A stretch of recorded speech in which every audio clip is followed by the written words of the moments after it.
मैं हमेशा भव्यात्मा हूँ आपसे हम स्वाध्याय कर रहे हैं गोबरसार जीवकान ग्रंथ राज का। आज से मार्गणा महाधिकार में से पहली जो अधिकार है, पहली जो मार्गणा है, वो गति मार्गणा, उस गति मार्गणा की चर्चा हम लोग शुरुआत कर रहे हैं। सब लोगों को पता है कितने प्रकार की गति है? चार, है ना? चार गतियां होती है, ये बात तो पक्की है, किंतु गति किसे कहे? हम लोग बहुत बार प्रश्न करते हैं, भाई आपने कार ली है ना? अंग्रेजी में स्पीड कहते हैं गति को। एक गति शब्द का अर्थ क्या होता है? स्पीड। तो कितने स्पीड से गए, कितने स्पीड से गाड़ी चलाई? बोले 60 की स्पीड से, 80 की स्पीड से। गति की मर्यादा क्या है? जैसे घाट सेक्शन होता है, घाट सेक्शन में गति की मर्यादा क्या है? हाईवे के ऊपर गति की मर्यादा क्या है? तो गति शब्द तो सब लोगों ने सुना है, किंतु यहां पर गति का अर्थ क्या है? जिसके माध्यम से हमें जीव को ढूंढना है, हमें जीव को समझना है, वो विषय क्या है? हमने मोटा मोटी तो ये बात उसके भेदों की चर्चा तो कर रहे कि भाई चार प्रकार की गति है, चार प्रकार की गति के जीवों को हम जान रहे हैं, उसमें दुख है, सुख है, सब प्रकार की चीजें हैं। सभी गति में सिर्फ दुख ही दुख है क्या? सुख कहीं है कि नहीं है? चारों गति में ऐसी कोई गति है जहां पर बिल्कुल सुख नहीं है? है? कौन सी गति जहां बिल्कुल सुख नहीं है? नाम मात्र के लिए भी सुख नहीं है, ऐसी कौन सी गति है? बहुत सारे लोगों के मन में शब्द आ रहा है नरक गति। भैया नरक गति में कहाँ सुख है? किंतु ऐसा नहीं है, नरक गति में भी सुख हो सकता है। अगर हम लोग सामान्यता से कहेंगे, जहां पर 6 कालों की चर्चा चलती है, भरत ऐरावत क्षेत्र में काल परिवर्तन होता है और 6 कालों की चर्चा होगी, आपके सामने चॉइस रखेंगे, इन 6 कालों में कहा उत्पन्न होना चाहोगे? है ना?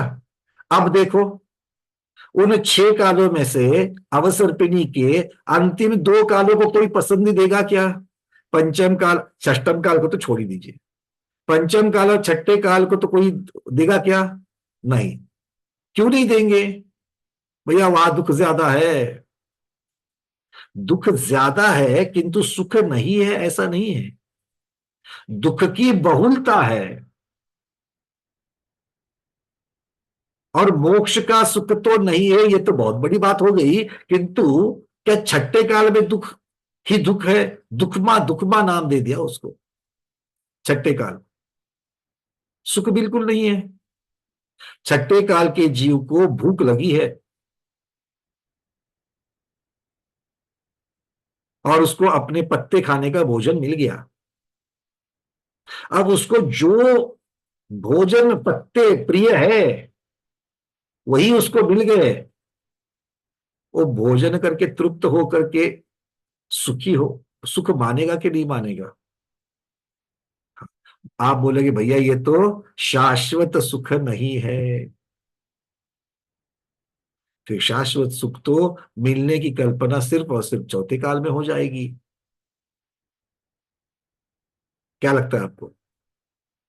तो सुख और दुख मांगने के ऊपर है, सुख और दुख मानने के ऊपर है। वैसे नरक गति में एक बहुत ही सुंदर घटना होती है, और वो है तीर्थंकर भगवंतों का जब जन्म होता है, तब सभी नरकों के सभी नारकियों को क्षण भर के लिए सुख की अनुभूति होती है। होती कि नहीं होती है? होती है। अब मान लो पहले 3 नरकों तक जो जीव मारकाट मारकाट मारकाट कर रहे हैं, वहां पर संबोधन के लिए जब कोई अपना पूर्व जन्म का सगा कोई अगर वहां पर आएगा, और उसको विचार करो, चिंतन तो करो कि नरक में है, पहले दूसरे तीसरे नरक में कोई जीव है, और वहां पर उसके पूर्व जन्म का सखा कोई पारिवारिक व्यक्ति का जीव हो, मित्र का हो, गुरु का हो, जिसकी अनुकंपा हो, अगर वो वहां पर संबोधन देने के लिए आया है, अगर कोई आपको संबोधन देने के लिए आएगा और आप बिल्कुल दुख में हो, तो क्या पहले क्षण से, पहले समय से आप उसको संबोधन ग्रहण करोगे, संबोधन समझकर ग्रहण करोगे? सबसे पहले क्या होगा? आप अपना दुखड़ा रोओगे। अभी भी ऐसा होता है कि नहीं होता है? शादी हो गई, विवाह हो गया, 1 महीने कैसे वैसे हो गए, 1 महीने तक मां ने अपने को रोक के रखा। आधुनिक मां की बात कर रहा हूं मैं, पुरानी वाली की नहीं। कि शादी तो हो गई है, इमीडिएटली कैसे फोन करे, किंतु 1 महीने के बाद में उसको रहा नहीं गया, 1 महीने के बाद में उसने फोन कर ही दिया, बिटिया कैसी हो? और बिटिया बता रही है सब कुछ ठीक है माँ। तो भी माँ पूछ रही है, नहीं नहीं फिर भी बता दो सब कुछ ठीक है ना? हाँ माँ सब कुछ ठीक है। अरे नहीं फिर भी बता देना, मुझसे क्या छिपाना, बता दो। क्या? बार बार बोल बोल करके 3 4 बोलने के बाद में फिर दुखड़ा बाहर आ जाएगा, वो दुखड़ा बताना चालू करेगी, कुछ ना कुछ तो दुखड़ा होगा ही होगा। मतलब क्या हुआ?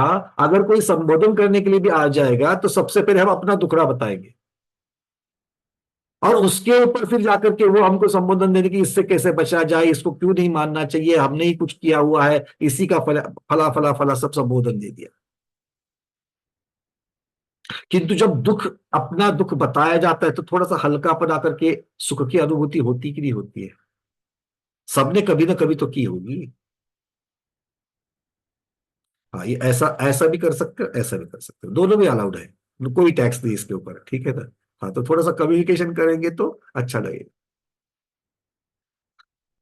विचार करो, आप लोग अगर मान लो किसी से बातचीत करते हो, है ना, घर में मेहमान आते हैं, घर के परिवार के लोग रहते हैं, आजू बाजू में बैठे रहते हैं और आप लोग बातचीत करते हो, तो बातचीत कब कर सकते हो आप लोग?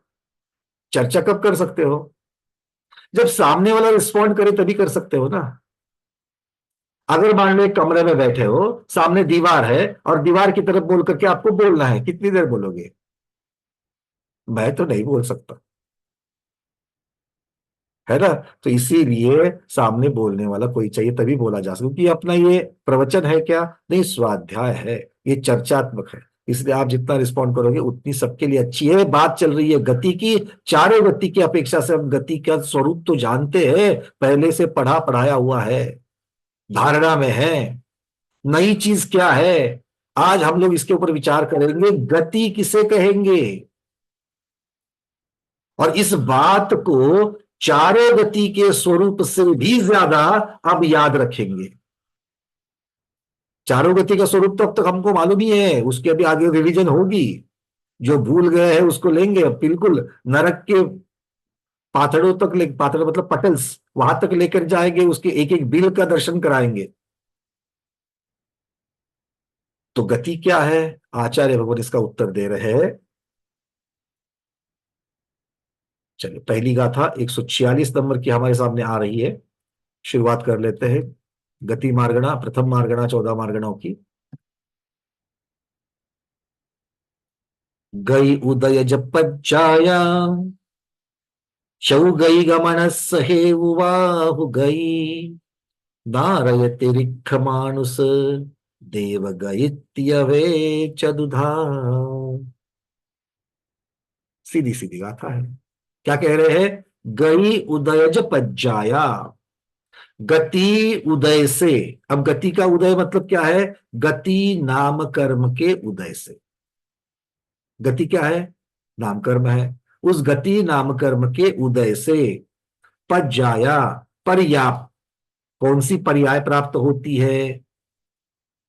और अथवा क्या कहेंगे? चौगई गमनस्य हेतु, चारों गति में गमन कराने का जो हेतु है, निमित्त है, वो गति है। यहां से मरण करने के बाद आयु, कौन सी आयु? देव की आयु शुरू होने वाली है। तो मन में प्रश्न ये है, मन में प्रश्न ये है कि हमें देव गति में उपपाद स्थान पर कौन लेके जा रहा है? देवायु या देवगति? प्रश्न ठीक से समझना। मरण कहाँ हो रहा है? संलेखना पूर्वक सम्मित शिखर में हो रहा है। तो आत्मा मरण के बाद अगले समय में कहा है? कहा है? अरे बोलो। सम्मित शिखर में। ठीक है। अब उस विग्रह गति के प्रथम समय में देवायु का उदय हुआ कि नहीं हुआ? और देवायु का उदय होकर के भी आप कहां पर हो? आप मतलब आत्मा कहां पर है? बोलो। अभी तक देव स्वर्ग में पहुंची क्या? नहीं। अगले समय विग्रह गति में अभी प्रवास कर रही है, तब भी देवायु का उदय है। और देवायु का उदय है तो भी अभी तक आप स्वर्ग में नहीं हो, है ना? तो फिर आयु कर्म तो हमको वहां पर लेकर के नहीं जा रहा है, पक्का? बात समझ में आ गई? मन में ये शंका है क्या कि देव आयु हमें स्वर्ग में लेके जा रही है क्या? नहीं। क्योंकि अगर देव आयु अगर हमें स्वर्ग में लेके जाने वाली होती तो विग्रह गति के पहले दो समय में हम लोग अभी तक स्वर्ग में नहीं हैं। पर देव की पर्याय तो शुरुआत हो चुकी है, देव की आयु की शुरुआत हो चुकी है। फर्क समझ में आ गया? किंतु देव गति नाम कर्म का उदय है, उसकी वजह से जीव यहां से जा रहा है। कहा? जहां अगला जन्म लेना है। तो आयु क्या कर रही है? आयु उतने समय के लिए उस जीव को उस भव में जकड़ के रख रही है, रोक के रख रही है। आयु का काम क्या है? उतने समय के लिए, कितने समय के लिए? जितने आपने आयु कर्म बांधा है, जितनी स्थिति बांधी है, उतने समय के लिए जीव को उस पर्याय में, उस भव में रोक के रखना, ये आयु कर्म का काम। और वहां लेके जाना गति नाम कर्म का काम। उदाहरण देता और एक, है ना? बेंगलोर वाले बहुत दिन से पीछे पड़े, भैया आप आते तो हो बेंगलोर में, हमें नहीं मिलते हो, आप बेंगलोर कब आओगे, बेंगलोर कब आओगे? तो हमने डिसाइड किया बेंगलोर जाने का। ठीक है। अब पूना से चले फ्लाइट से, 1.25 घंटे की फ्लाइट है, उसके बाद में बेंगलोर में उतरे और फिर अगले 2 दिन बेंगलोर में रहे। अब बताओ, जब मैं पूना में था तो कौन सी चीज है जिसने मुझे, जिसके द्वारा मैं यहां से बैंगलोर चला गया? वो है वो विमान, वो मुझे यहां से वहां लेके गया। और 2 दिन बेंगलोर में मुझे सैर किसने करवाई? वहां की लोकल कार में। मोटा मोटी में समझ में आ रही है बातें? क्लियर है? तो वो 2 दिन जो मैं रुका हूं, किंतु यहां से जब चला, मैं किसके लिए चला?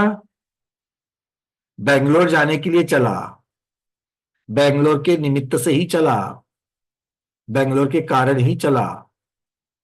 तो जैसे ही मैंने, अब नए की अपेक्षा से आप सब लोगों को पता है कि जब से मैंने टिकट बनाई है तब से ही नए नए निगम नए आदि की अपेक्षा से मुझे प्रवासी माना गया। जब मैंने टिकट कराई, जब टिकट का सोचा, जब साक्षात में मैं यहां से बैग लेकर के एयरपोर्ट पे गया, जब जाकर के एयरक्राफ्ट में बैठा, जब एयरक्राफ्ट शुरू हो गया, ये सारे तभी भी मैं कहा बेंगलोर जा रहा हूं, बेंगलोर जा रहा हूं, बेंगलोर जा रहा हूं, बेंगलोर जा रहा हूं। टिकट बनाया तब भी बेंगलोर जा रहा था, और साक्षात बैठ करके निकला तब भी बेंगलोर जा रहा था। हाँ या ना? तो ये अलग अलग तरीके से कथन करने की पद्धति है। तो एक चीज वहां लेके जा रही है और दूसरी चीज वहां पर रोक के रखी है। अब आप कहोगे कि भैया फिर अगर हम लोग एक बार देव में चले गए, स्वर्ग में चले गए, अब तो आ गए, अब तो आ गए यहां पर, अब गति का काम क्या? प्रश्न मन में आता है कि नहीं आता है? क्या गति का, गति नाम कर्म बंद हो जाएगा? क्या है भाई, गति तो लेके तो गए वहां पर, मनुष्य से वहां लेके तो गए, कहा देव में लेके तो गए। और आयु कर्म रोक के रख रहा है। अब रोक के रख रहा है, जितनी एक सागर की आयु मान लो मान मिल गई है, एक सागर की लिए तो आयु कर्म रोक के रखेगा। अब गति का क्या काम, गति का तो काम पूरा हो गया। अब गति का नाम कर्म का कोई काम नहीं है, और गति नाम कर्म उदय में नहीं आएगा, ऐसा थोड़ी है। बात समझ में आ रही कि नहीं आ रही है? तो आचार्य भगवान को पूछा गया अब गति का काम क्या है, तो वो कहते हैं वहां जाने के बाद में जीव जो देव का अनुभव कर रहा है, जो देवत्व का अनुभव कर रहा है, उस पर्याय का जो अनुभव कर रहा है, वो सारा अनुभव जो है वो देव गति की वजह से हो रहा है। अभी हम मनुष्य के जैसा आपको लग रहा है कि नहीं लग रहा है, कि त्रियंज के जैसा लग रहा है? नहीं, है ना? तो मनुष्य के जैसा लग रहा है, ये किसकी वजह से लग रहा है? मनुष्य गति की वजह से लग रहा है। ठीक है। और आयु नाम कर्म सतत उदय में आएगा, एक ही प्रकार का उदय में आएगा, क्योंकि हमने बांधा एक ही प्रकार का है। देव आयु बांधी है, एक सागर वर्ष के लिए देव आयु ही उदय में आती रहेगी, दूसरी कोई आयु उदय में आएगी नहीं। किंतु गति नाम कर्म का ऐसा नहीं है, क्योंकि हम पल पल में अलग अलग प्रकार की गति बांध रहे हैं। अभी जैसे गति के मेरे भाव है, और गति बंधती कैसे है? गति बंधती कैसे है? गति बंधती है लेश्या से।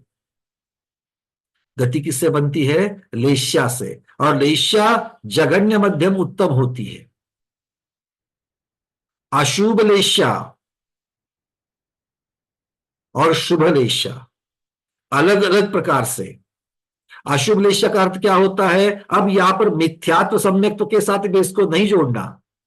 बहुत महत्वपूर्ण बात मैं आपको बता रहा हूं, बहुत लोगों के दिमाग में यह गड़बड़ है। अशुभ लेश्या मतलब मिथ्यात्व नहीं, ऐसी नहीं है बात। मिथ्या दृष्टि के भी शुभ लेश्या हो सकती है, और सम्यक दृष्टि के भी अशुभ लेश्या हो सकती है। तो श्रद्धान के साथ में लेश्या का संबंध नहीं लगाना, तो लगाना किसके साथ में? चारित्र के साथ लगाना। किसके साथ लगाना है? चारित्र के साथ, अर्थात हमारे राग द्वेष के साथ। जितने तीव्र राग द्वेष, जितना तीव्र क्रोध मान माया लोभ, उतना नीचे। नीचे मतलब कहा? टेबल के नीचे नहीं, अशुभ लेश्या की तरफ। और जितने राग द्वेष कषाय मंद, उतने शुक्ल लेश्या की तरफ, शुभ लेश्या की तरफ। क्लियर है? और देवगति पाने के लिए शुभ लेश्याएं चाहिए। देवगति पाने के लिए शुभ लेश्याएं चाहिए। तो अब आज के हमारे या कल के हमारे 24 घंटों की तरफ देख लेना। कल के 24 घंटों की तरफ देख लेना। उसमें से जितनी जागृत अवस्था थी, तो जागृत अवस्था में क्या हमारे भाव सुबह से रात्रि तक एक ही प्रकार के थे? स्वाध्याय करते वक्त बिल्कुल अलग थे।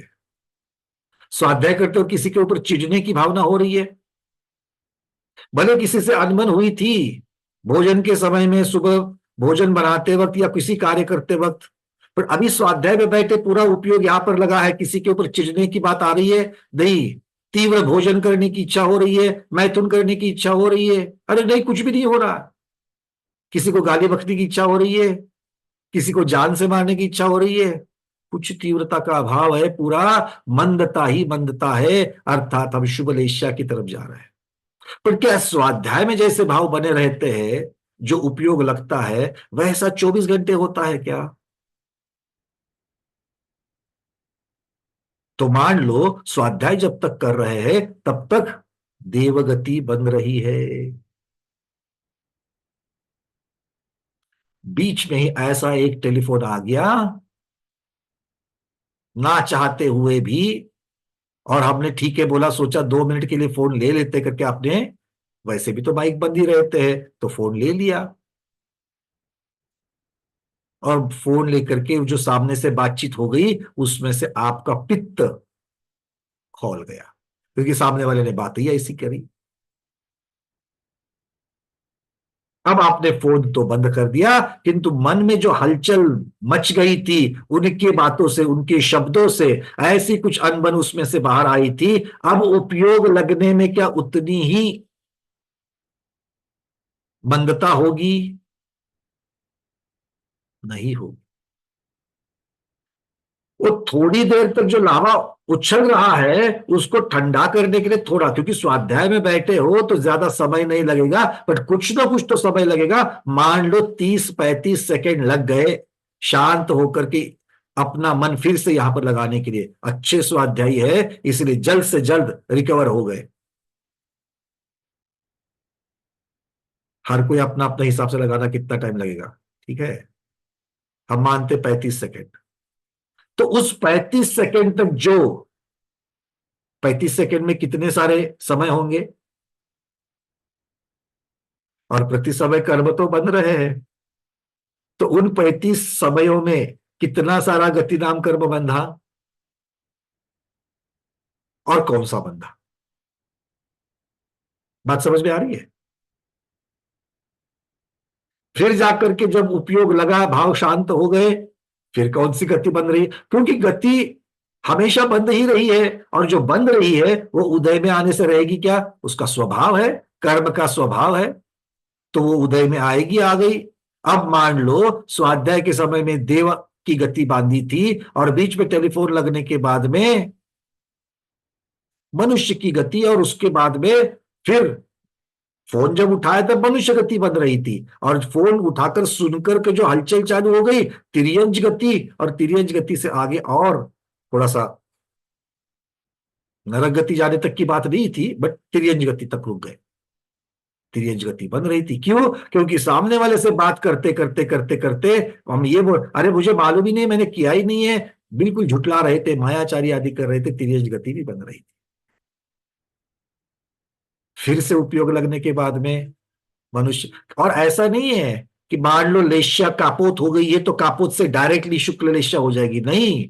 कापोत से पीत में आएंगे, पीत से पद्म में आएंगे। जैसे कोई बर्तन धीरे धीरे गर्म होता है और धीरे धीरे ठंडा होता है, वैसे लेश्या भी क्रम से ही बदलती है, एकदम से बदलती नहीं है। तो इसलिए उपयोग लगने के बाद फिर से अलग अलग प्रकार की गति बन रही है। बात समझ में आ रही है, मैं आपको ये इतना उदाहरण दे रहा हूं, अलग अलग प्रकार की गतियां हमारी दिन भर में बन रही है, और जो बन रही है वो उदय में तो आएगी। आएगी कि नहीं आएगी, आएगी। तो पिछले जन्म में हमने जो बांधी हुई है उसमें तिर्यज गति भी बांधी है, नरक गति भी बांधी है, देवगति भी बांधी है, और जो अभी हमारे उदय में आ रही है। और अभी अभी हमने क्या कहा, गति के उदय में आने से हम क्या महसूस करते हैं, हम यूं महसूस करते हैं कि हम मनुष्य है। तो अगर देवगति उदय में आएंगे तो क्या महसूस करेंगे, देव है। नरगति उदय में आएगी तो क्या महसूस करेंगे, नरक है, नारकी है। तो क्या लगता है कि दिन में आपको क्या आप तिर्यज भी हो, नारकी भी हो, नहीं लगता है। क्यों नहीं लगता, वो तो गति तो उदय में आ रही है जो हमने बांधी है। आचार्य कहते हैं गति का उदय इस प्रकार से नहीं होता। तो गति आयु के अनुरूप बदल करके उदय में आ सकती है। क्या कहा, गति आयु के अनुरूप बदलकर संक्रमित होकर उदय में आ सकती है, अंतिम समय में उदय में आने आते वक्त संक्रमित हो जाएगी। मतलब अभी हमारी मनुष्य आयु चल रही है, तो पहले बांधी हुई अगर नरक गति अगर उदय में आ रही है तो वो नरक गति मनुष्य आयु के उदय की वजह से मनुष्य गति में परिवर्तित होकर के आ जाएगी। तो एक गति का दूसरी गति में संक्रमण हो सकता है, ठीक है। और ये संक्रमण कैसा है, ये प्रकृति संक्रमण है, स्वभाव संक्रमण है। क्लियर है, बातें समझ में आ रही है। गति के बारे में जान रहे, गति के बारे में चिंतन कर रहे हैं हम लोग। तो इसका मतलब आयु उस भव में रोकने का काम कर रही है, और गति उस गति में लेके जाना और उस गति के अनुरूप एहसास कराना, ये काम गति नाम कर्म कर रहा है। आयु ना आयु कर्म एक बार 8 बार बंधता है, और एक बार बंधे उसकी स्वभाव उसकी प्रकृति बदलती नहीं है, उसी आयु को हमें भोगना पड़ता है। किंतु गति नाम कर्म का ऐसा हिसाब नहीं है। गति नाम कर्म हमारी ईर्षाओं की अपेक्षा से प्रति समय बनता है, और उदय में आते वक्त वो आयु के अनुरूप ही संक्रमित होकर के उदय में आता है। क्लियर है सुरेश जी। चलिए बहुत बढ़िया, आगे बढ़ते हैं। अब आचार्य महाराज इस गाथा में क्या कह रहे थे? गई उदय जपज्जाया, गति के उदय से, गति नाम कर्म के उदय से जो पर्याय प्राप्त होती है वो गति है, या फिर चारों गति में गमन का कारण हेतु जो है वो गति है। और गति के चार भेद बता रहे हैं, नारय, तिरिक्ष, मानुष और देव। तो सब लोग पहली को जानते हैं, पहली कौन सी है? नरक गति। नारय शब्द नरक गति का द्योतक है। अब एक यहां पर शंका ये होती है, मन में जिज्ञासा ये उठती है कि अगर आप इस प्रकार का वर्णन करें, इस प्रकार की व्याख्या करें कि जो हमें गमन में सहायक होती है, क्योंकि आचार्य भगवान वही बोला ना, गमनस्य हेतु। क्या कहा? गमनस्य हेतु, हेतु मतलब हेतु, हेतु मतलब निमित्त, कारण। जो हमारे गमन में निमित्त है वो गति है। तो मैंने जाकर के ट्रेन में बैठते वक्त कौन सी ट्रेन में बैठा? गुलबर्गा की ट्रेन में बैठा। तो गुलबर्गा की ट्रेन में ही क्यों बैठा? तो गुलबर्गा क्षेत्र जो है वहां मुझे जाना है, मतलब गुलबर्गा क्षेत्र मेरी गति में कारण हुआ, मेरे जाने में कारण हुआ। तो इसका मतलब है हमारे गमन में अकेली ट्रेन या फ्लाइट या कार इतना ही कारण है, या क्षेत्र भी कारण होता है? क्षेत्र भी कारण होता है। जहां जाना है वो भी तो कारण है। अच्छा, जिस परिवार को मिलने के लिए जाना है वो परिवार या वो व्यक्ति वो भी कारण है कि नहीं है? फला फला के विवाह में गए थे, तो गमन करने का कारण क्या है? उस व्यक्ति का विवाह। तो इसका अर्थ क्या हो गया? आचार्य महाराज की व्याख्या से जाएंगे तो उस व्यक्ति का विवाह भी गति है, ट्रेन भी गति है, वो क्षेत्र भी गति है। ऐसा करेंगे? अर्थ तो निकलता है ऐसा। आचार्य को प्रश्न पूछा गया, भगवान अगर गति का इस प्रकार निरुक्ति अर्थ करेंगे कि जो गमन में सहायक होती है वो गति, तो फिर ग्राम नगर खेत करवट ये जो सारे स्थान क्षेत्र है जिनकी ही जिस हेतु से जीव गमन करता है तो उनको भी गति मानना पड़ेगा। तब आचार्य महाराज कहते हैं नहीं। क्यों? क्योंकि रूढ़ी के बल से, परंपरा से गति नाम कर्म का द्वारा जो पर्याय निष्पन्न की जाती है उसी को प्रधानता से गति मान गया है, उसे गति मान गया है। यहां पर इसीलिए चौगई गमनस्य, गई गमनस्य शब्द की जगह पर चौगई गमनस्य और गई उदय पज्जाया ये जो शब्द है इनको प्रधान करना चाहिए। तो गाथा में से प्रधान शब्द कौन से है? गति नाम कर्म का उदय और चारों गति के भ्रमण का कारण वो गति नाम कर्म है। बात समझ में आ गई? मानते हो कि नहीं मानते हो? जो गति नाम कर्म के उदय से होती है, जो चारों गतियों में भ्रमण कराती है या चारों भवों में भ्रमण कराती है वो गति है। ये व्याख्या ठीक है कि नहीं है? क्या होता है ना, दो बार अगर मैं प्रश्न पूछूं तो आपको डाउट आना चालू होता है कि भैया सीधे पूछ रहे क्या, टेढ़े पूछ रहे हैं। कितना नाम बर्बाद करके रखा है मेरा, देखो। मैं क्यों टेढ़ा पूछूंगा, है ना? सीधा ही पूछ रहा हूं। क्यों? ये इसलिए पूछ रहा हूं क्योंकि हम लोग जल्दी से किसी भी बात के ऊपर पूरा श्रद्धान कर लेते हैं और वहीं पर हमारे स्यादवाद को धक्का लगता है। तो हमें क्या धारणा बनानी चाहिए? ये किसी अपेक्षा से कथन है, ये किसी संदर्भ से कथन है, ये संसारी जीव की अपेक्षा से कथन है। क्यों? नहीं तो पंचम गति होती कि नहीं होती है, सिद्ध गति होती कि नहीं होती है।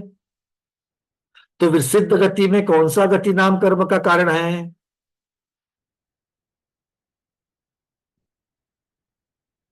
और आपने तो चौगई गमनस्य कहा, तो ये तो पांचवी गति में लेके जाने वाला कारण है। तो क्या उसको गति कहेंगे कि नहीं कहेंगे, क्या कहेंगे? उसको सिद्ध गति कहेंगे, पंचम गति कहेंगे कि नहीं कहेंगे फिर उसको? बोलो। क्यों हेमांगी दीदी, क्या लग रहा है? अनम्यूट किया है, क्या लगता है? वंदना भैया, नहीं कहेंगे उसको। तो सिद्ध गति नहीं कहेंगे? वो गति है, पर वहां गति नाम कर्म का उदय नहीं है ना अभी तो। तो फिर व्याख्या गलत हो जाएगी।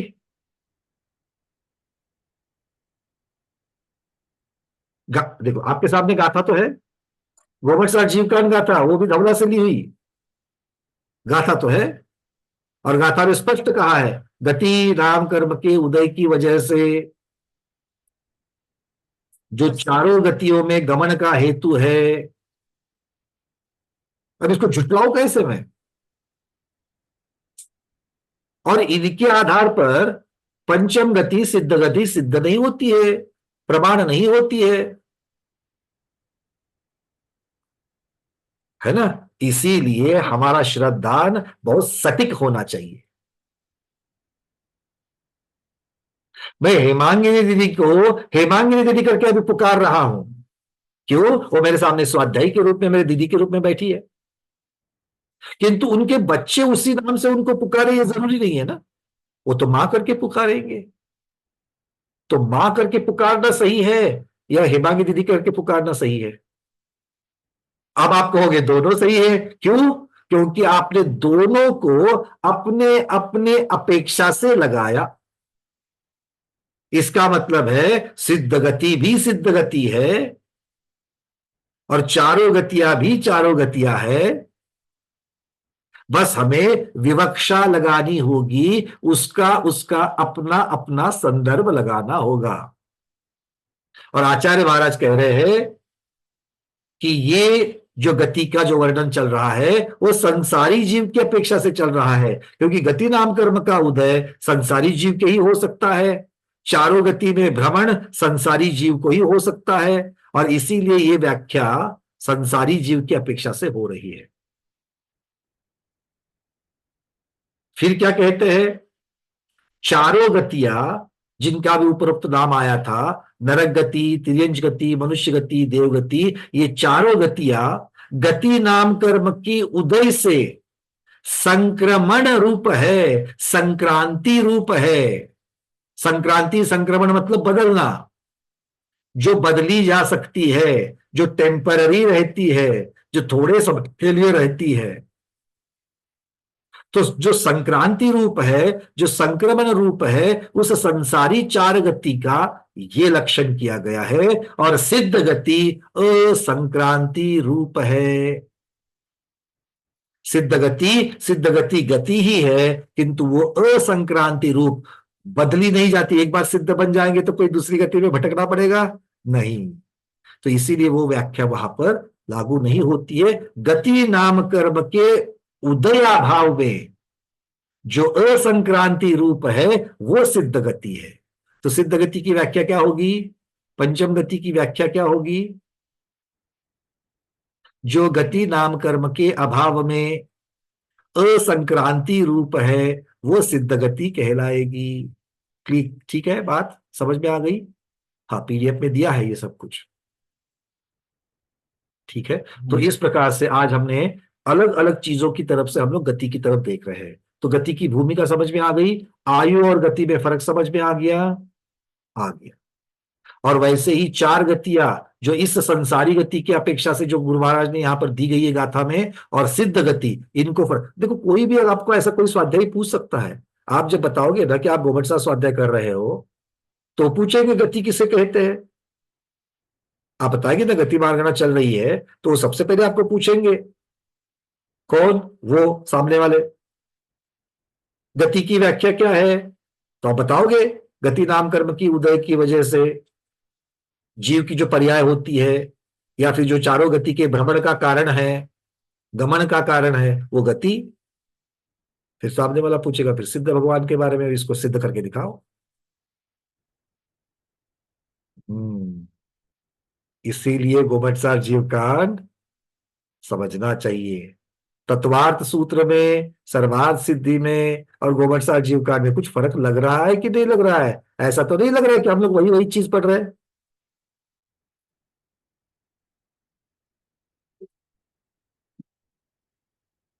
थोड़े से लोग हाँ कह रहे हैं, थोड़े लोग अभी भी विचार में है। हमारा हाँ कहे या ना कहे, हाँ कहने से पंकज भैया की सरकार बन सकती है, तो मैं हाँ कहूं या ना कहूं, इतना इतना डिसीजन लेना दुर्लभ नहीं है। ठीक है, चलिए आगे बढ़ते हैं। अब आगे आचार्य महाराज नरक गति का वर्णन शुरू करते हैं। 147 नंबर की गाथा है। बड़ी सुंदर गाथा है। इसका इसका उदाहरण, इसका संदर्भ हमने जब सर्वार सिद्धि पढ़ रहे थे तब भी लिया था, अगर आपको याद आ रहा है। इस गाथा को हमने तभी भी पढ़ा है, आज तो उसको गोमन सार के अंतर्गत पढ़ ही लेते हैं। नरमंती जदो निच्चम दव्ये खेतेय काल भावेय अन्योन्ये हि यजम्हा तम्मा ते नारया भनिया। कितनी सुंदर गाथा है। न रमंती जदो निच्चम, जहां रमन का भाव ही नहीं होता किसी के साथ, न स्वयं की अपेक्षा से न पर की अपेक्षा से। कौन सी अपेक्षा? दव्ये खेत्य काल भावेय, द्रव्य की अपेक्षा, क्षेत्र की अपेक्षा, काल की अपेक्षा, भाव की अपेक्षा, स्व की अपेक्षा, पर की अपेक्षा। ठीक है। रमंती, रमन करने का अर्थात मजा नहीं आती है। आज की भाषा में किसमें मजा नहीं आती है? खुद में भी और वहां पर जो बाकी चीजें हैं उसमें भी। किसकी अपेक्षा? बोले द्रव्य क्षेत्र काल भाव की अपेक्षा। नरकों में द्रव्य की अपेक्षा कितने द्रव्य पाए जाते हैं? बड़ा सुंदर प्रश्न आ गया। चेहरे पर हवाइयां उड़ती है ऐसा प्रश्न उठते ही। बोलो, नरक में कितने द्रव्य हैं? क्षण मात्र में उत्तर आना चाहिए, सोचने का तरीका सही है तो। नरक कहाँ है? लोकाकाश में या आकाश में? लोकाकाश। तो लोकाकाश में सब जगह पर छह के छह द्रव्य ठसाठस भरे हुए कि नहीं भरे हुए? बात खत्म हो गई। तो नरक में कितने द्रव्य होने चाहिए? छह। इतना सोचने की जरूरत है क्या? अगर सोचने का तरीका अगर सही है तो फिर आपको उत्तर आएगा ही आएगा। सब लोग सहमत हो वहां पर छह द्रव्य है। अब स्व की अपेक्षा देखते हैं और पर की अपेक्षा देखते हैं। पुद्गल द्रव्य, पुद्गल द्रव्य है वहां पर? बिल्कुल है। तो इसमें पर द्रव्य कितने हैं और स्व द्रव्य कितने हैं? मान लो थोड़े समय के लिए हम नरक के नारकी है, थोड़े समय के लिए मानने में क्या जाता है, नरक के नारकी है। तो अब बताइए वहां पर स्व की अपेक्षा कितने द्रव्य है और पर की अपेक्षा कितने द्रव्य? सबको समझ में आ रहा है ना? स्व और पर। स्व मतलब मेरी आत्मा की अपेक्षा से मैं सोच रहा हूं, मेरे पास मेरे वस्त्र कितने हैं? 10 है। और पर वस्त्र कितने हैं जो मैं नहीं पहनता, जो मैं पहन नहीं सकता, उस दूसरे के स्वामित्व के अंदर है। ऐसे स्व और पर समझ में आ गया? हाँ। अब बताओ स्व द्रव्य कितने हैं और पर द्रव्य कितने हैं?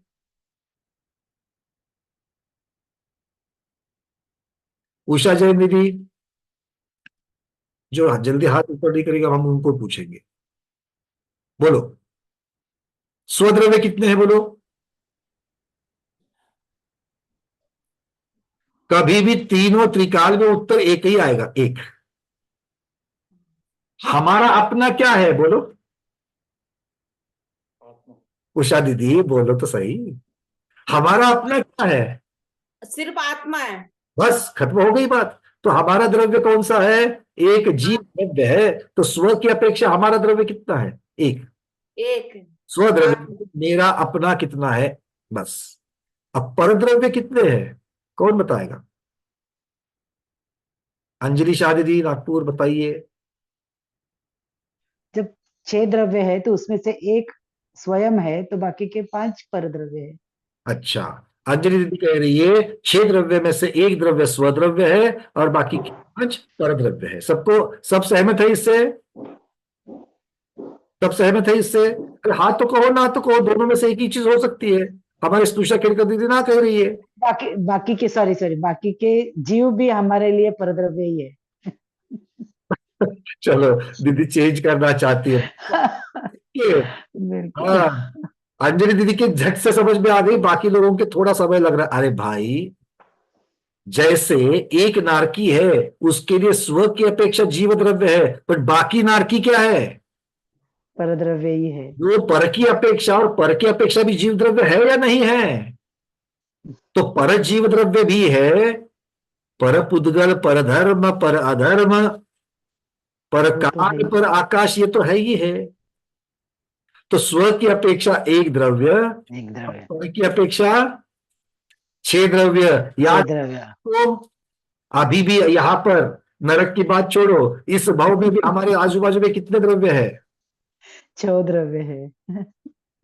स्व की अपेक्षा एक, पर की एक अपेक्षा पर। 6। बात सबके समझ में आ गई? पर की अपेक्षा 6, सबको समझ में आ गया? क्लियर है? हाँ, दूसरे जीवों को भूलना नहीं, वो भी तो जीव द्रव्य है, बट वो परत जीव द्रव्य है ना? उनकी आत्मा का एक भी आत्मा प्रदेश आपके शरीर में है क्या? और आपकी आत्मा का एक भी आत्मा प्रदेश उनके शरीर में है क्या? वो तो कहने के लिए होता है, एक शरीर दो जान, या दो शरीर एक, क्या पता नहीं क्या क्या बोलते हैं। वो तो कहने की बात है, सिद्धांत की अपेक्षा क्या नहीं है। बात समझ में आ गई? हाँ, तो बात चली थी कहां से? द्रव्य की अपेक्षा, मतलब स्वद्रव्य की अपेक्षा और परद्रव्य की अपेक्षा भी रमणीय के भाव नहीं होते। अब यहां पर रमण का मतलब क्या है? प्रीति के भाव। यहां पर मैथुन की चर्चा नहीं चल रही है, प्रीति। कोई चीज, रसीले आम देख करके कैसे भाव होते हैं? बोलो, ऐसे चेहरे मत करना कि रसीले आम देखे ही नहीं है। हाँ, रसीले आम देख करके भाव कैसे होते हैं? बहुत अच्छे होते हैं। भूख लगने पर भोजन की थाली देख करके भाव कैसे होते हैं? प्रीति के लिए होते कि नहीं होते हैं? उस भोजन के पदार्थों में प्रीति होती कि नहीं होती है? होती है। वस्त्र को देख करके, कभी कभी तो अलमारी खोल करके पुरानी, अपने शादी में दी गई अपनी माँ के द्वारा जो साड़ी रहती है, उसको हाथ फेरते कि नहीं फेरते हो? तो वो जो साड़ी के प्रति कैसा भाव होता है? प्रीति का होता है या अप्रीति का होता है? साड़ी स्वद्रव्य है कि परद्रव्य है? परद्रव्य है, पुद्गल है। तो उसके बारे में प्रीति हो रही कि नहीं हो रही है? हो रही है।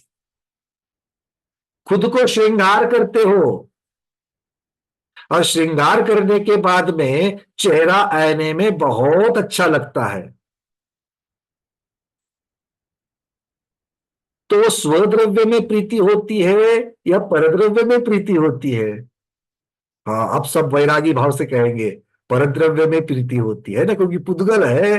मैं आत्मा हूं, वो पुद्गल है। और ये भाव ऐने के सामने जाने के बाद में भूल जाते हो। ऐने के सामने क्या होता है? मैं ही तो ये हूं, इतना सुंदर दिख रहा हूं, है ना? वहां भेद विज्ञान कहाँ चला जाता है? क्लियर हो रही है बातें? तो आचार्य भगवान की जो व्याख्या है उसको समझने का प्रयास कर रहे हैं। एक लाइन में मैं बता सकता हूं, जिस कारण से द्रव्य क्षेत्र काल भाव में जो स्वयं और परस्पर में कभी प्रीति भाव को प्राप्त नहीं होते, वो नारक कहलाते हैं। चलो आगे, आप भी सोचेंगे हमने कहीं तो सुना हुआ है पहले। चलो आगे, नरक गति की व्याख्या होगी। नहीं भाई, बड़ी मेहनत करी है देवीचंद्र महाराज ने इसको लिखने के लिए, बड़ी मेहनत करी है। क्योंकि हम चिंतन का विषय है ये। जितना भी गोमट सार जीव कांड है, ये चिंतन का, सामायिक का विषय है। ये हमारे ध्यान का विषय है। पहले दो शुक्ल ध्यान किसके आधार पर करोगे? बोलो, केवल ज्ञान तो नहीं होगा। पहले दो शुक्ल ध्यान 12वें गुणस्थान तक जो चढ़ना है वो किसके आधार पर चढ़ोगे? बोलो, कौन बताएगा? किसके आधार पर? मति ज्ञान के? नहीं तो चेतन जी किसके आधार पर चढ़ेंगे? श्रुत ज्ञान, यही बहुत बढ़िया, श्रुत ज्ञान। और यही तो श्रुत ज्ञान, बहुत बढ़िया, यही तो श्रुत ज्ञान है।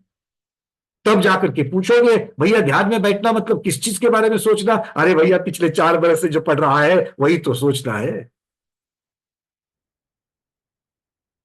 इसीलिए इस व्याख्या को जितना जितना जितना जितना खोलोगे, अलग अलग करोगे, उतनी उतनी नई नई बातें आएगी। इसीलिए कह रहे हैं कि नरमंती जदो नित्यम द्रव्य क्षेत्र काल भावे। जो द्रव्य क्षेत्र काल भाव से रमन नहीं करते, मतलब क्या है? तो पहले द्रव्य की अपेक्षा सोचते हैं। आप लोग तैयार हो ना, बोर तो नहीं हो रहे हो? क्योंकि बड़े सूक्ष्मता में घुस रहे हैं हम लोग।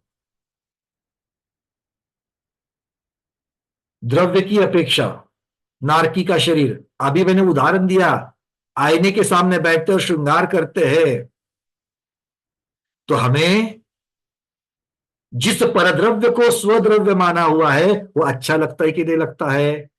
कोई काला सांवला है तो भी उसको अच्छा लगता है ना? कोई गोरा है, गौर वर्ण का है, तो भी उससे अच्छा लगता है। किसी के पास भली ऊपर वाली महंगी क्रीम नहीं है, तो भी थोड़ा बहुत करने के बाद में गरीब को भी अच्छा लगता है और अमीर को भी अच्छा लगता है, स्त्री को भी अच्छा लगता है, पुरुष को भी अच्छा लगता है, बच्चों को भी अच्छा लगता है और बूढ़ों को भी अच्छा लगता है। बूढ़ों को अच्छा लगता है क्या? प्रश्न का उत्तर। चलिए, शायद नेट थोड़ी सी गड़बड़ा रही है। नेट की जो बैंडविड्थ है वो कम हो रही है, इसलिए आप सबके वीडियोस थोड़ी देर के लिए फ्रीज हो गए थे। अब थोड़ा सा आवाज तो शायद मेरी आप तक पहुंची रही है। तो क्या कह रहे हैं? सबको अच्छा लगता है कि नहीं लगता है? तो स्वद्रव्य और परद्रव्य की अपेक्षा से हमें अच्छा लगता है। अब ये जीव द्रव्य और पुद्गल द्रव्य की बात होगी। तो वैसे भी नारकी के बारे में सोचो। नारकी को ना स्वयं का शरीर अच्छा लगता है, ना दूसरे नारकी का शरीर अच्छा लगता है, ना स्वयं की आत्मा अच्छी लगती है, ना सामने वाले की आत्मा अच्छी लगती है, ना वहां की मिट्टी अच्छी लगती है, ना वहां के सेमर वृक्ष अच्छे लगते हैं, ना ही वहां की वैतरणी नदी अच्छी लगती है, ना उसके कीड़े अच्छे लगते हैं। तो नारकियों को कौन से स्वद्रव्य में और परद्रव्य में प्रीति के भाव निर्माण होते होंगे? अब आप सोचो। बात समझ में आ गई? इतना चिंतन जब गया तब हम उसके बारे में सोच पाए, अरे बाप रे, ऐसी जगह, ऐसा भव, ऐसी आयु, और वो भी कितनी असंख्यात वर्षों की। और जो मुझे अच्छा नहीं लगता उस चीज से मैं इमीडिएट उसको साफ कर देता हूं, हाँ या ना? थोड़ी सी अगर मान लो आपके घर में फर्नीचर के ऊपर धूल जम जावे, वॉशरूम बाथरूम जो आप यूज करते हो वहां पर थोड़ा सा जो प्लम्बिंग के सारे जो रहते हार्डवेयर रहता है उसके ऊपर क्षार वाले पानी की वजह से मार्क आ जाते हैं, तो आप उसको सहन करते हो क्या? नहीं करते हो। उसको धो देते हो। हाथ थोड़े से गंदे हो जाए, मुंह थोड़ा सा गंदा हो जाए तो इमीडिएट साबुन लगा करके रगड़ रगड़ कर ये धोते हो, आया ना? उसको स्वच्छ करने के लिए, उसको ठीक करने के पीछे जाते हो। नरकों में किसको धोगे? आ गई बात समझ में? क्लियर है? तो वहां पर प्रीति को देखो, इसका चिंतन इसलिए करना है कि हम संवेग भावना भा रहे हैं। नरक गति के द्रव्य क्षेत्र काल भाव की अपेक्षा पर वहां पर जो प्रीति करने योग्य जो चीजें नहीं है उसके बारे में सोच सोच करके मैं अपने आत्मा को यह बता दूंगा कि मुझे ऐसा कोई कार्य नहीं करना है जिसकी वजह से मैं ऐसी पर्याय पाऊं। ऐसी पर्याय क्यों मिलती है? नरक पर्याय क्यों मिलती है? बहु आरंभ बहु परिग्रह करने से, है ना? बहुत मतलब अत्यंतिक, आरंभ मतलब पाप क्रिया। तो अत्यंतिक पाप क्रिया तो करते हैं क्या हम लोग? आत्यंतिक पाप क्रिया कौन कौन सी होती है? पाप क्रिया किसे कहते हैं? थोड़ा चिंतन हो ही जाए आज, नरक में कैसे नहीं जाना। पाप क्रिया किसे कहते हैं?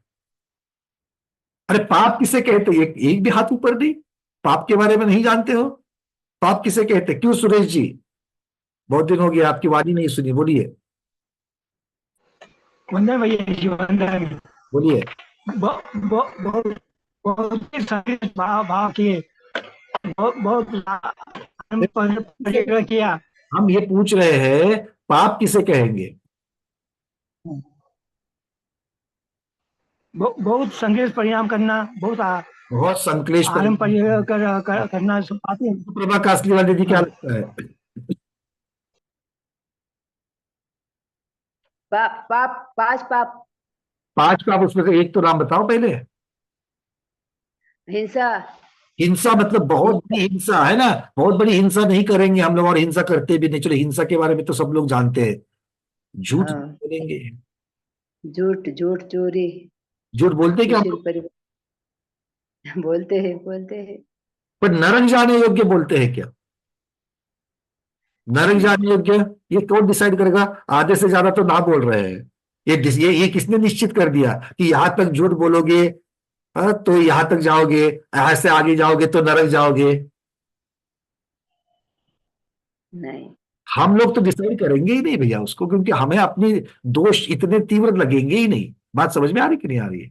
अच्छा चोरी, बोलो चोरी तो हम करते ही नहीं है, नरक में जाए इतनी तो चोरी नहीं करते हैं। गलत काम, अशील कुशील अब्रह्म वाला, वो तो करते ही नहीं है। अब रही गई बात परिग्रह की, जो पांच पापों के अंदर भी है, और अलग से आरंभ को छोड़कर आचार्य महाराज ने परिग्रह शब्द फिर से लगा दिया। बहु परिग्रह क्या है भाई? परिग्रह किसे कहते हैं मानिक पाटिल दीदी? परिग्रह किसे कहेंगे?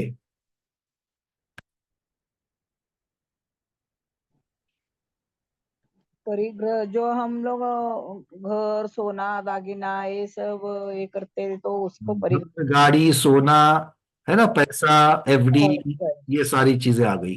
अच्छा और कुछ आएगा परिग्रह में? नहीं। नहीं आएगा। चलिए, और किसी परिग्रह का नाम याद आ रहा है क्या? माया पकाली दीदी। भैया मिथ्यात्व। मिथ्यात्व को भी परिग्रह मान रहे हैं? क्यों मानिक दीदी कहाँ चले गए? मानिक पटेल दीदी जरा हाइड्रेट कर। हाँ, मानिक पटेल दीदी मिथ्यात्व को परिग्रह कह सकते हैं क्या?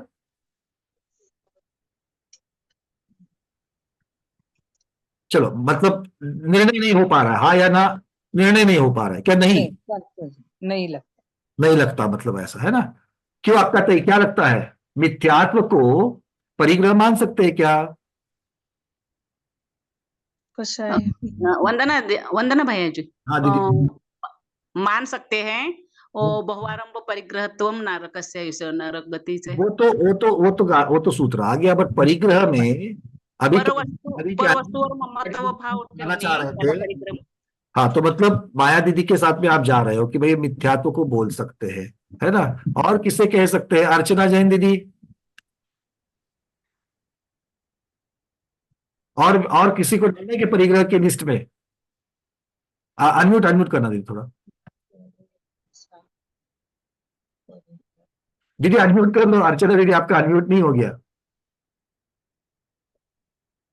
म्यूट। अच्छा ओके। हाँ भैया जी मूर्छा जो है वो शायद सबसे बड़ी परिग्रह है, क्योंकि उसके कारण ही सब चीजें वांछा हमारी जागृत होती हैं। मूर्छा मतलब चक्कर आकर के गिर जाना? नहीं नहीं जी नहीं, मूर्छा मतलब किसी के प्रति इच्छा, अति अति बोलते ना, चाहत, ममत्व भाव, मेरा मेरा ममत्व। मेरा मेरा। हाँ वो ममत्व भाव। बहुत बढ़िया बहुत बढ़िया बहुत बढ़िया। देखो आप सब लोग पर्यूषण पर्व में, अभी तो पर्यूषण पर्व चला गया है, बट मनाया कितने लोगों ने मालूम नहीं है। पर पर्यूषण में जब उत्तम अकिंचन धर्म आता है तब अर्घ चढ़ाते कि नहीं चढ़ाते हो?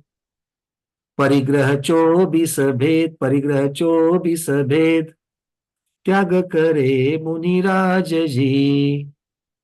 तो त्याग कौन करेगा परिग्रह का? मुनिराज जी। और हम क्या करेंगे? अर्घ चढ़ा करके घर निकल जाएंगे और परिग्रह करने के लिए तैयार।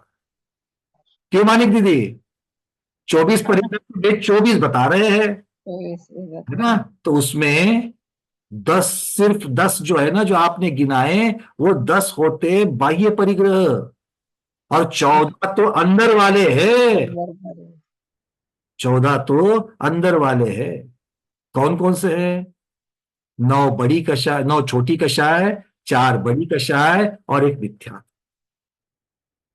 है ना? मतलब क्रोध मान माया लोभ।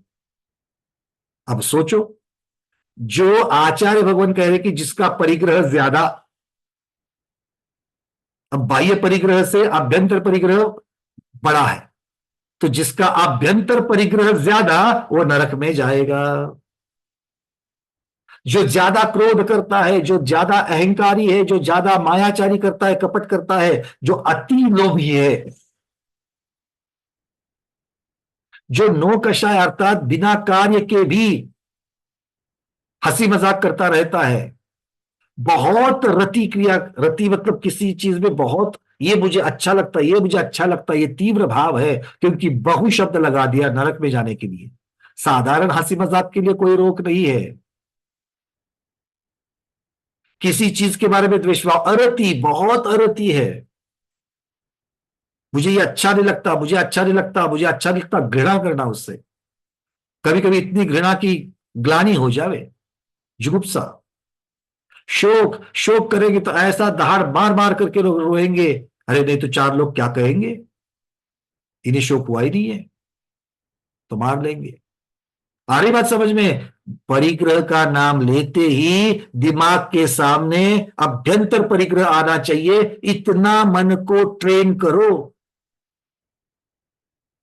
परिग्रह का नाम लेते ही अपने अंदर के जो राग द्वेष है उनको पहले कारण मानो, और तब जाकर के धन धान्य। अरे कितना धन धान्य, कौन से धन धान्य के परिग्रह की चर्चा कर रहे हो आप? वो चक्रवर्ती के इतनी नौनिधियां है क्या हमारे पास? 14 रत्न है क्या हमारे पास? तो कौन सी परिग्रह की बात कर रहे हो? षटकन का परिग्रह है क्या आपके पास? क्यों? तो उसके ऊपर इतराने का और उसमें ममत्व भाव की बात होता है, पक्का उसमें होता है ममत्व भाव। किसी का दुकान में इतना ममत्व भाव रहता है, किसी का मकान में रहता है, किसी का किसी गाड़ी में भी हो सकता है, और उससे ज्यादा राग द्वेष जो है वो परिग्रह है। क्लियर हो रहा है? तो जिन भावों के द्वारा आप नरक पहुंच गए हो, क्या वो भाव इतनी जल्दी हट जाएंगे? उन भावों का संस्कार इतनी जल्दी हट जाएगा? तो वही नारकियों के जो भाव है, न रमंती, क्या वो प्रीति करने के योग्य है? बहु आरंभ बहु परिग्रह के भाव जो है, क्या वो प्रीति करने के है योग्य? मार काट मार काट मार काट। बहुत लोगों का मैंने सुना है, अरे भैया हमें सब कुछ बताओ, हॉस्पिटल जाने के लिए मत कहो, वहां जाने के बाद वहां के दृश्य देख नहीं सकते हैं। इतनी प्रॉब्लम होती है, वो दर्द हम देख नहीं सकते, वो भाव हम सुन नहीं सकते, उसको देख नहीं सकते। तो फिर क्या नारकियों को नारकियों के मारकाट के भाव अच्छे लगेंगे?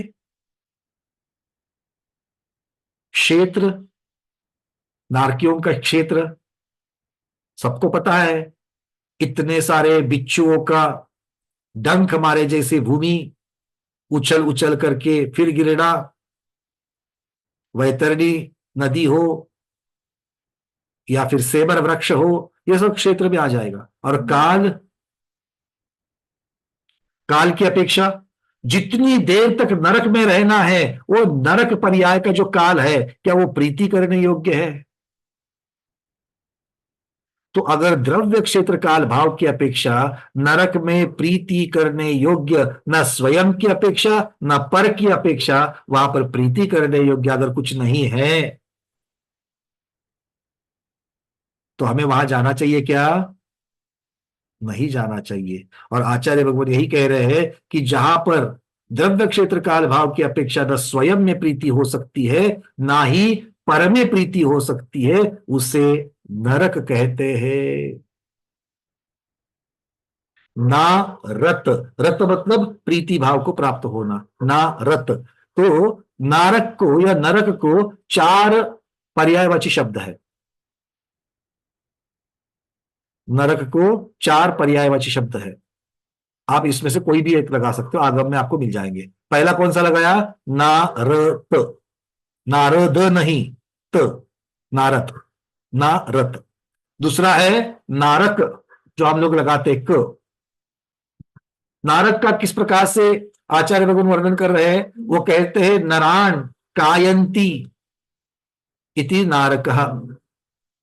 नराण मतलब प्राणियों को, कायंती मतलब जो क्लेश उत्पन्न करा दे, जो प्राणियों को पीड़ा उत्पन्न करा दे, वो नरक कहलाता है।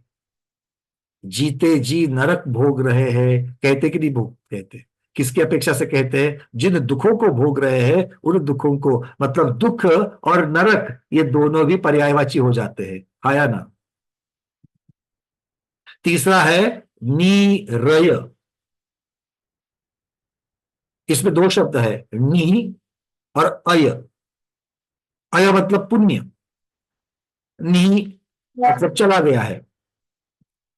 जिसका पुण्य कर्म चला गया है, जिसका पुण्य चला गया है, वो निरय कहलाता है। अब जिसके पास पुण्य नहीं है उसके पास क्या होगा?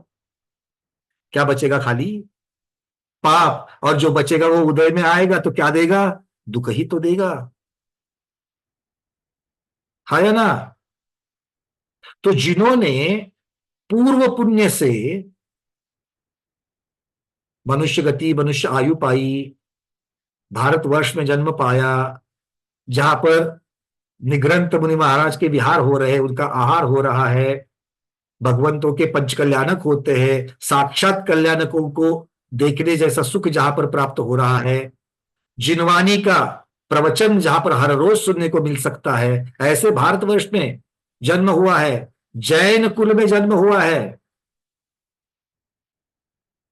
ये सब पुण्य से हुआ कि नहीं हुआ? तो मान लो आज आपको घर में मिठाई लानी है, आप दुकान में चले जाते हो और पूछते हो भैया ये रस मलाई कैसे दी? वो बोलता है 400 रुपए किलो। तो आपने 1 किलो ले ली। 1 किलो लेने के लिए करना क्या पड़ेगा?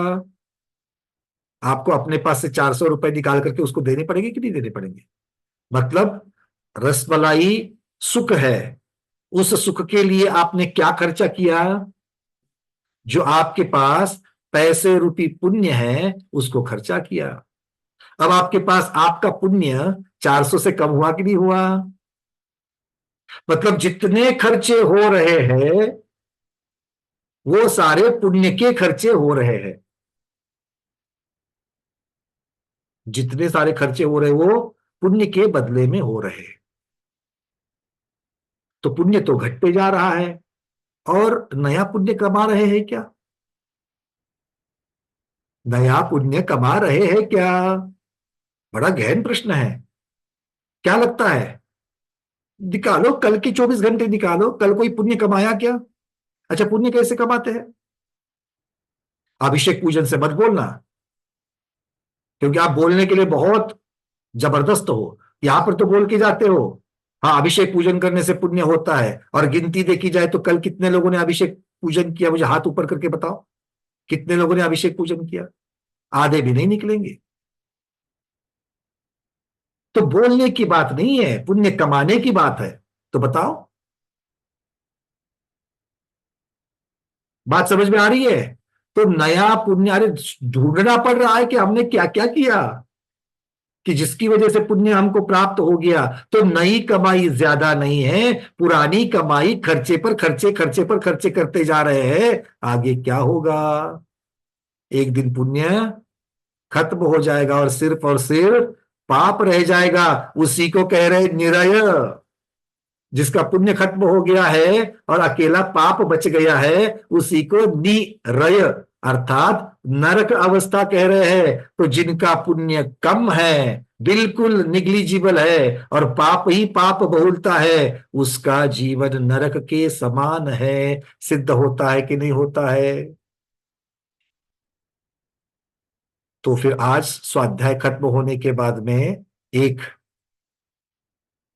होमवर्क दे रहा हूं, एक 10-15 मिनट का, ठीक है ना? एज ऑन टुडे, आज हमारे पासबुक में कौन सी पासबुक? पुण्य पाप की पासबुक। पुण्य कितना है और पाप कितना है, पुण्य कितना है और पाप कितना है। ठीक है, जिन्होंने एक पुण्य का अविरत स्रोत है, सोर्स है, पुण्य का अविरत स्रोत, जैसे कुएं में पानी का झरना लगता है कि नहीं लगता है, तो उससे कुआं भरते ही रहता है, भरते ही रहता है, कितना भी निकालो भरते ही रहता है। ऐसा एक है, अगर वो आपके यहां पर है तो डरने की बात नहीं है। कौन सा कुआं? कुआं तो आपके पास है, और झरना कौन सा है? अनुव्रत महाव्रत का झरना। जिसके पास अनुव्रत, जिसके पास प्रतिमा, जिसका पंचम गुण स्थान, उसके अशुभ कर्म की निर्जरा, पाप की निर्जरा हो ही रही है, और पुण्य बढ़ते ही जा रहा है, बढ़ते ही जा रहा है, बढ़ते ही जा रहा है। कछु समझे? तो जिन्होंने पहले से अनुव्रत लिए हैं वो आगे बढ़ो, उसकी रक्षा करो, उनको दृढ़ करो, और जिन्होंने अब तक नहीं लिए हैं वो थोड़ा सोचो, क्योंकि देखते देखते देखते देखते पुण्य खत्म हो रहा है। एक वर्ष में अपने जन्मदिन पर, या शादी की विवाहगांठ पर, या कभी कभार पर्यूषण में जाकर अभिषेक में अभिषेक पूजन करना, कभी तो तीर्थ यात्रा करना, कभी तो विधान में जाकर के एकाध नारियल चढ़ाना, इससे कितना पुण्य बंधेगा? थोड़ा सोचो। विधान अनुष्ठान से बहुत पुण्य होता है, बहुत पुण्य बनता है। तो पिछले 1 नहीं 2 नहीं 10, कम से कम 10 सालों की हम लोग बात करते हैं। हर कोई अपने बारे में सोचे, पिछले 10 सालों में हमने कितने अनुष्ठान किए। मैं विधिवत शब्द नहीं लगा रहा हूं, अनुष्ठान तो कम से कम किए। ये हर कोई खुद को पूछे, क्योंकि ये पुण्य को देने वाली काम है, पुण्य को देने वाला ये कार्य है। अरे घर में बैठे बैठे विधान कर सकते हो, आपको विधान की रचना नहीं करनी है, वो तो गुरुओं ने करुणा भाव से कर दी है। आपको सिर्फ लेकर के पढ़ना है और द्रव्य चढ़ाना है, उनके देखकर पढ़ करके खुद के भावों को विशुद्ध करना है। आपको ज्यादा सोचने की जरूरत है क्या? वो तो माता जी ने लिख के रखा है कि नहीं रखा है? जल का स्वर्ण कलश भर कर धार करो तीर्थंकर पद, जन्म जरा मृत्यु क्षय हो, मानव जीवन सुखमय हो। भावों की शुद्धि हो, निज गुण की वृद्धि हो, आगे तीर्थंकर बन के इस जग से मुक्ति हो। आओ करे मिल आज 16 कारण पूजा। आपको कुछ नहीं करना है, इसको सुनना है और अपने आप भावों को विशुद्ध होना है, अपने आप होना है। जैसे बाहर बारिश हो रही है, आपको कुछ नहीं करना है, घर के बाहर निकलना है, आप अपने आप भीग जाओगे। वैसे ही यहां पर रचना करने की जरूरत है क्या? अरे वो तो हो गई है। बात समझ में आ रही क्या नहीं आ रही है? हाँ, गति मार्गना इतनी आसान मत समझो। गति मार्गना की तरफ देखने का रवैया बदल रहे हैं हम। तो आज नरक की प्रक्रिया, नरक के बारे में सोचते सोचते, और चौथा शब्द था नीरत। नीरत मतलब जो अयोग्य, नी का अर्थ होता है विरुद्ध या अयोग्य, जो अयोग्य कार्य में रत होते हैं, जो अयोग्य चीजों में प्रीति धरते हैं। अब अयोग्य काम कौन से है? पाप। जिनको पापों में रत होते हैं, पाप क्रिया में आनंद आता है, वो नारकी, वो निरत कहलाते हैं। तो नारत, नारक, नीरय और नीरत, इस प्रकार से इन 4 शब्दों की अपेक्षा से नरक की चर्चा चली। अब इस नरक की चर्चा को हम और आगे बढ़ाएंगे। अलग अलग नयों की अपेक्षा, नैगम नए, संग्रह नए, व्यवहार नए, किसे नारकी कहते हैं? क्या नरक में जाने मात्र से नारकी कहलाते हैं? नरक में जन्म लेने मात्र से नारकी कहलाते हैं? तो नहीं। तो किस किस अपेक्षा से नारकी कहलाती है, इसकी चर्चा करेंगे। आज के स्वाध्याय में इतना ही रखते हैं। विषय हमारा और नया ले सकते थे, पर अभी नया नहीं लेंगे, समय हो रहा है, क्योंकि आपके प्रश्न भी आते हैं। तो प्रश्न की अपेक्षा से पहला प्रश्न अर्चना दीदी, अनम्यूट कर रहा हूं, उसके बाद प्रमोद जी, फिर सुनीता दीदी।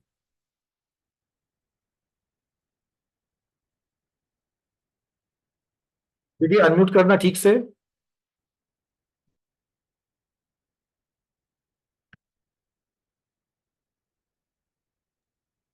हाँ हाँ चलिए, भैया जी, अभी अभी मैंने प्रश्न के लिए नहीं हाथ उठाया, तो वो पहले का उठा हुआ था। कोई बात नहीं। प्रमोद जी पूछिए।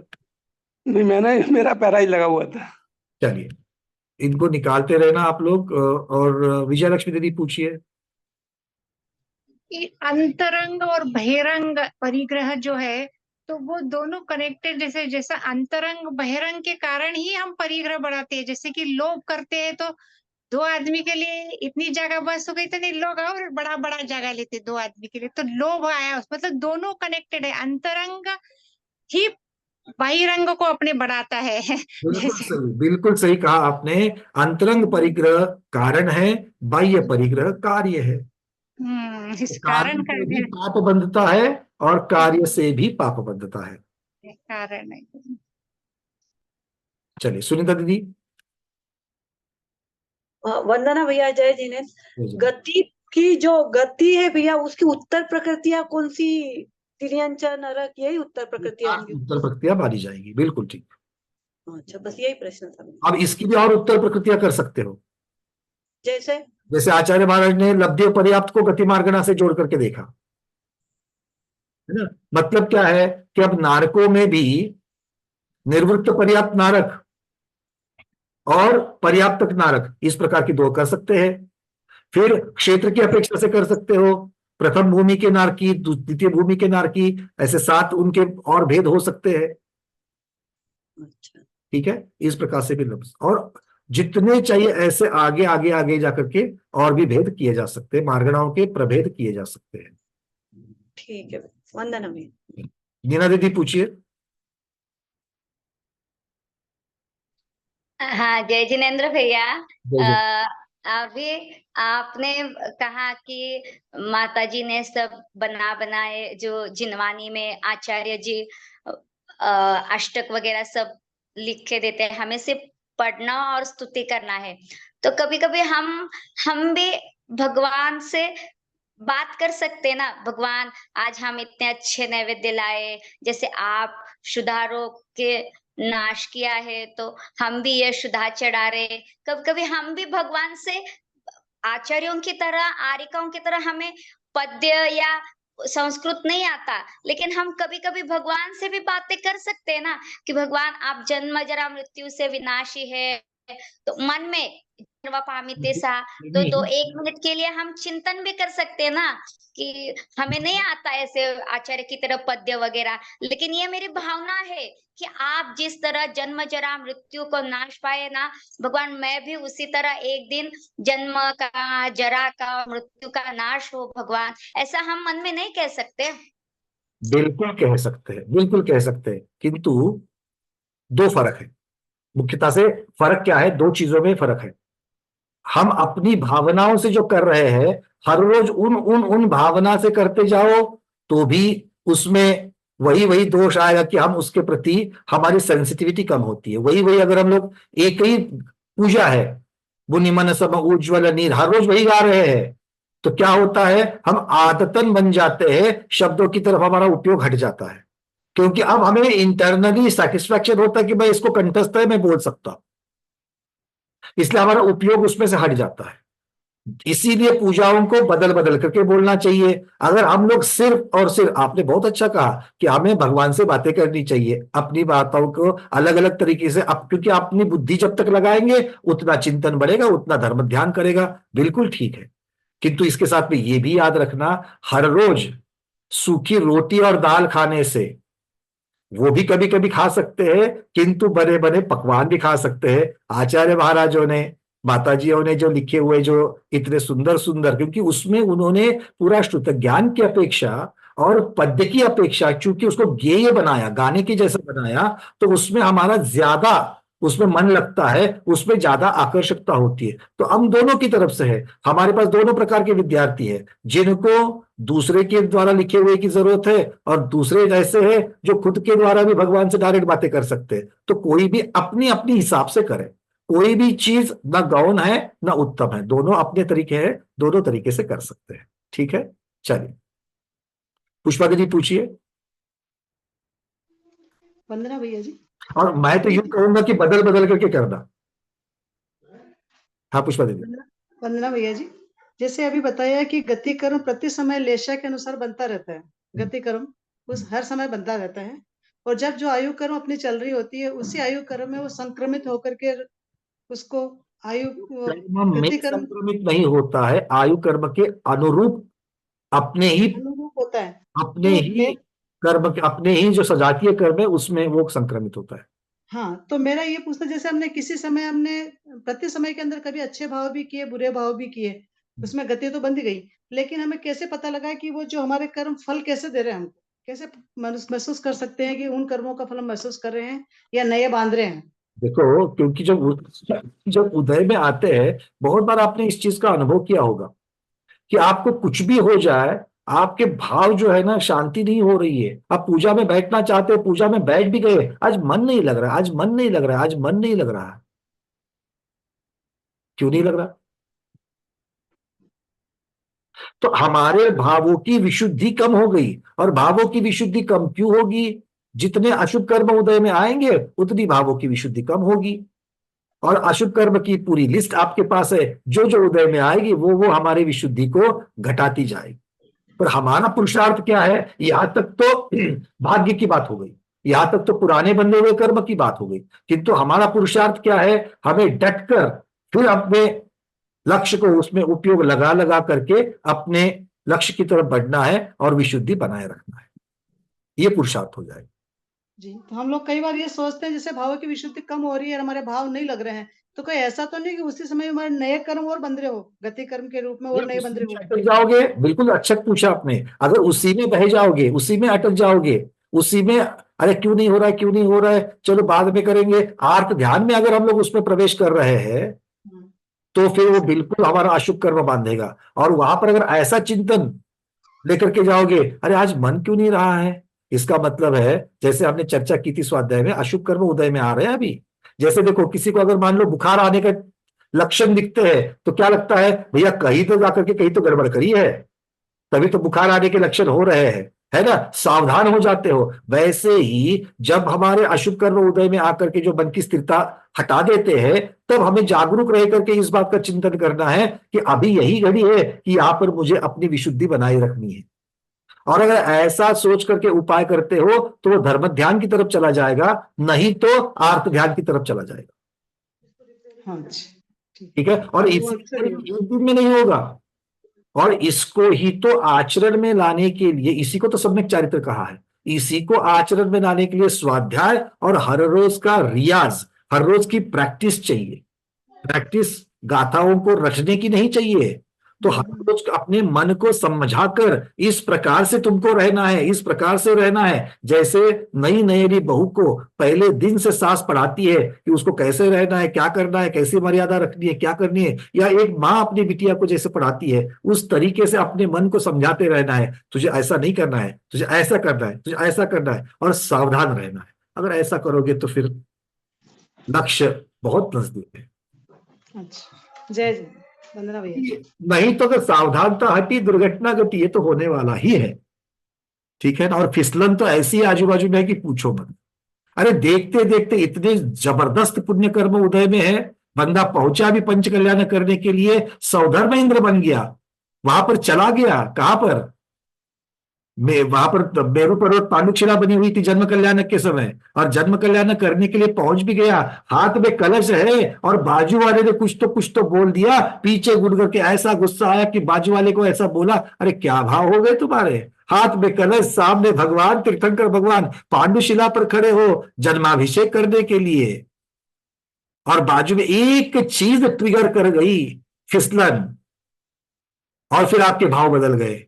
अब जहां कमाना था वहां गवा करके आ गए, है ना। तो इसीलिए सावधानता, और सावधानता अपने आप नहीं आती है, उसके लिए ट्रेनिंग की जरूरत है।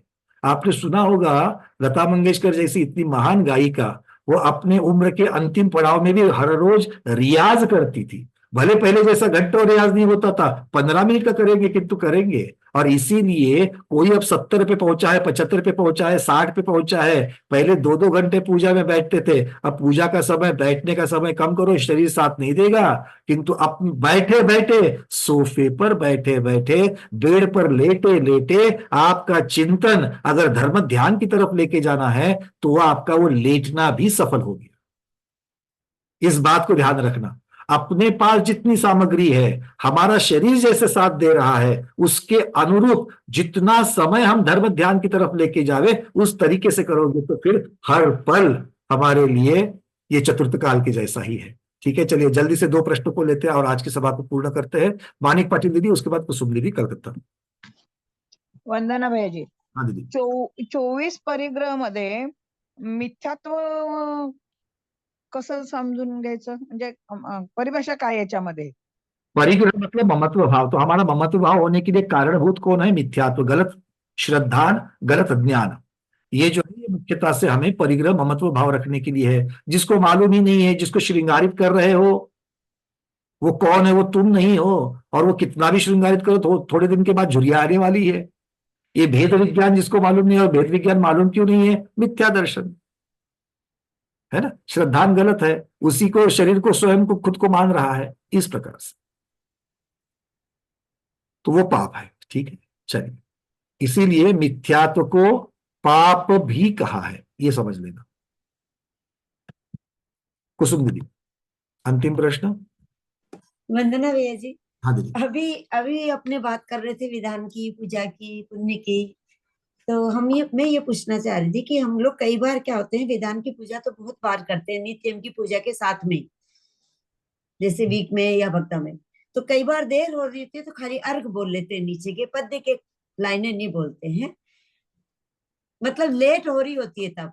हालांकि उससे भावों की है, भावों की परिणति, अपनी विशुद्धि ज्यादा बढ़ती है उनको बोलने से, तो हम लोग लेते तो उसी का अवलंबन है। लेकिन खाली जैसे भगवान के 10 जन्म के, 10 ज्ञान के जो अर्घ आते हैं 160 अर्घों में, तो हम खाली वही बोलते जाते हैं कि जन्म के उनके जो 10 अतिशय है, पसीना रहित है, या सुगंधित शरीर है, या जा लक्षण वाले है, या केवल ज्ञान के, तो वो 2 नहीं बोल करके खाली सीधा भी बोल लेते हैं, अर्घ चढ़ाते हैं। तो उसमें दोष लगता है क्या? देखो, मैं उसे दोष नहीं मानूंगा, या किसी अपेक्षा से दोष किसी को कहना तो कह सकता है, उस पर कोई निषेध नहीं है। 2 चीजें, इसका कारण पहले ढूंढना है हमें। का कारण ऐसा क्यों होता है? एक, हम बहुत बार अगर अनुष्ठान करेंगे तो इनडायरेक्टली मन में कहीं तो हमारे मन में तृप्ति की भावना आ जाती है कि हमने बहुत सारे करे हैं, आज थोड़ा सा कम करेंगे तो कोई फर्क नहीं पड़ेगा। ये आपकी साक्षात भावना नहीं है, बट इनडायरेक्टली ऐसी भावना बन जाती है। इसे हम तृप्ति की भावना कहते हैं। अब तृप्ति की भावना, सैचुरेशन अगर आने लगेगा तो कार्य की एफिशिएंसी कमी हो जाती है। नियम है, संसार का नियम है ये। अब दूसरी चीज, ये तो हो गई बात तृप्ति की अपेक्षा से। तो इसके लिए नाविन्यता जितनी बार आप बना के रखोगे उतनी बार तृप्ति कम कम कम रहेगी, तृप्ति ज्यादा नहीं होगी और आपका कार्यभाग होता रहेगा।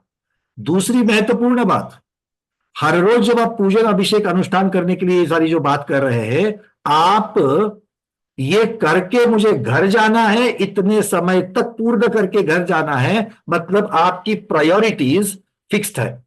इतने समय के लिए ये प्रायोरिटी, धर्म प्रायोरिटी है, इसके बाद में मेरी संसार प्रायोरिटी है, ये आपका तय है।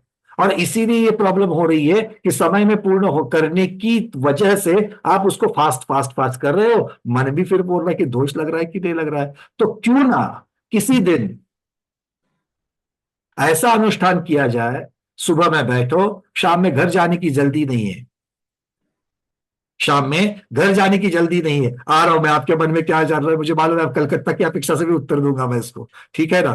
तो पूरे के पूरे अर्घ जब तक नहीं होते हैं तब तक नहीं करेंगे। आज नहीं जाएंगे, ये एक तरीका है। दूसरा, मुझे मालूम है कि अलग अलग जगह पर रात्रि में पूजन नहीं होती है, समाज की मान्यताएं अलग अलग होती है। कलकत्ता में बहुत जल्दी शाम हो जाती है, रात्रि हो जाती है, तो वो भी व्यवधान आ जाता है। ऐसी जगह पर वो जो अनुष्ठान है एक दिन में पूरा करने की जिद नहीं करनी है, एक की जगह पर 2 दिन में करो।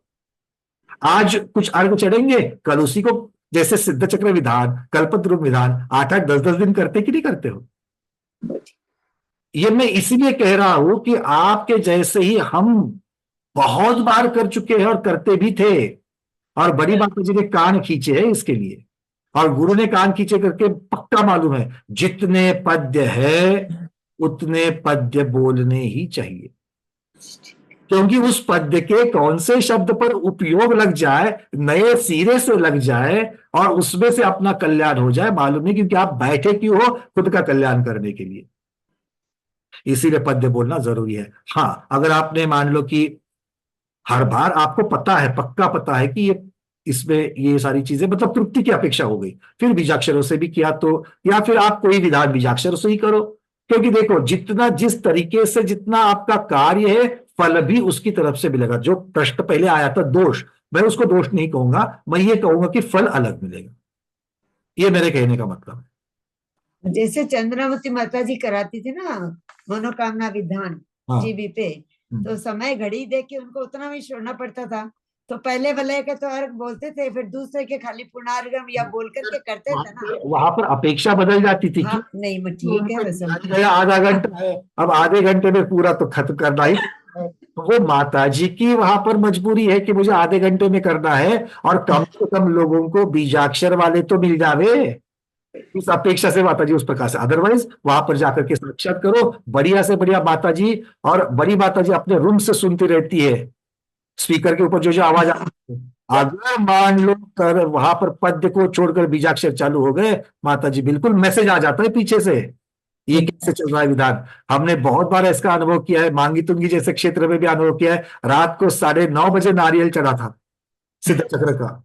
विशेष अनुष्ठान होता है तब तो ठीक है, कोई दिक्कत ही नहीं है। आएंगे विशेष अनुष्ठान होता है तब तो रेगुलर में वो पूरा ही होगा, वो तो। लेकिन हम लोग प्रति सप्ताह में 2 बार 3 बार, जैसे अब शनिवार हंसनाथ का विधान कर लिया, भक्तामर विधान रोज कर लेते हैं, तो कभी कभार हमारे पास हमारे कम से कम 300 प्रकार के विधान है। हाँ, माता जी ने कम से कम 300 विधान लिखे, और माता जी मुनिराजों ने और आचार्यों ने लिखे होंगे, माता जी ने लिखे होंगे। तो अगर मान लीजिए 300 विधान भी अगर हम एक वर्ष में करते हैं, तो एक विधान को रिपीट करने के लिए अगला वर्ष ही आना पड़ेगा। ये बात समझ लो सब लोग। और इससे क्या होगा, अलग अलग प्रकार के विधान करने की वजह से शुद्ध ज्ञान भी बढ़ेगा, धर्म ध्यान भी बढ़ेगा, और वही रिपीट नहीं होगा, इसलिए लगेगा भी नहीं कि हमने बहुत बार किया है, तृप्ति की भावना भी कम हो जाएगी। ये जरूर कर सकते हैं। उसके लिए तो नहीं होता, कोई विशेष ही काम हो जाता है तब गुणानुवाद में आनंद उतना ही आता है, अर्घ चढ़ाते हैं तो भी। कोई नहीं, मेरे पास अभी माता जी का वो जो क्या कहते हैं जो पूरा सेट है, वो आ करके अभी कम से कम मेरे पास 1-1.5 बरस से है। बट 1-1.5 बरस में जो मैंने विधान करा है अपने घर में, गृह चैत्यालय में करा है, बहुत बार रिपीट हो जाते हैं, और अभी तक बहुत सारे विधान हैं, उन विधानों की तरफ गया भी नहीं हूं। अब प्रयत्न पूर्वक मैं उसकी तरफ ले जाने का प्रयास कर रहा हूं। जैसे किसी अगर मान लो संभवनाथ भगवान का मैंने अभी तक किया ही नहीं है, नहीं है। अब उन्हीं के कल्याणकों की तिथि के ऊपर उनका विधान करने से ही तब बन पाएगी बात, तब अभी नहीं होगी। तो ये हमारे दोष है कि हमें अपनी पद्धतियों को चेंज करना पड़ेगा। चलिए, आज के स्वाध्याय में इतना ही। आज के स्वाध्याय को गुरुओं के श्री चरणों में बारंबार नमोस्तु वंदनामि इच्छा करते हुए यहीं पर समापन करते हैं। जैनम जयतु शासनम,